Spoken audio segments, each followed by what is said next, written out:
ಅಂಕೋಲಾ ಪಟ್ಟಣದಲ್ಲಿ ಶ್ರೀ ಶಾಂತಾದುರ್ಗಾದೇವಿಯ ಬಂಡಿ ಹಬ್ಬ ವೈಭವದಿಂದ ಸಂಪನ್ನಗೊಂಡಿತು.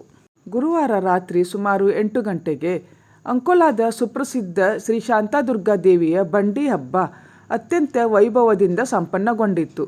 ಕುಂಬಾರಕೇರಿಯ ಕಳಸ ದೇವಾಲಯದಿಂದ ಭಕ್ತ ಜನರ ಪೂಜೆ ಸ್ವೀಕರಿಸುತ್ತಾ ಬಂದ ಶ್ರೀ ದುರ್ಗಾದೇವಿಯ ಕಳಸದ ಮೆರವಣಿಗೆ ಬಂಡಿ ಬಜಾರದ ಅಡುಕಟ್ಟೆಯಲ್ಲಿ ಬಂದು ಕುಳಿತು ವಾದ್ಯ ಘೋಷ ಬಲಿಮಕ್ಕಳ ಜೊತೆಗೂಡಿ ಹುಲಿಚಪ್ಪರಕ್ಕೆ ಆಗಮಿಸಿ ಅಲ್ಲಿ ಸಂಪ್ರದಾಯದಂತೆ ಕಳಸ ಹೊತ್ತ ಗುಣಗರು ದೇವರ ಕಳಸದೊಂದಿಗೆ ಹುಲಿ ಚಪ್ಪರ ಏರಿದರು. ಕಳಸ ಚಪ್ಪರ ಏರಿ ಇಳಿದ ನಂತರ ಕಟಗಿದಾರರು ಬಲಿಮಕ್ಕಳು ಹುಲಿ ಚಪ್ಪರ ಏರಿದರು. ಪಟ್ಟಣದ ಕುಂಬಾರಕೇರಿ ರಸ್ತೆಯಲ್ಲಿ ಇರುವ ಬಂಡಿಕಟ್ಟೆ ಮತ್ತು ಬಂಡಿ ಬಜಾರದ ಬಂಡಿಕಟ್ಟೆ ಬಳಿ ಇಡಗಾಯಿ ಒಡೆಯುವ ಸಂಪ್ರದಾಯ ನಡೆಯಿತು.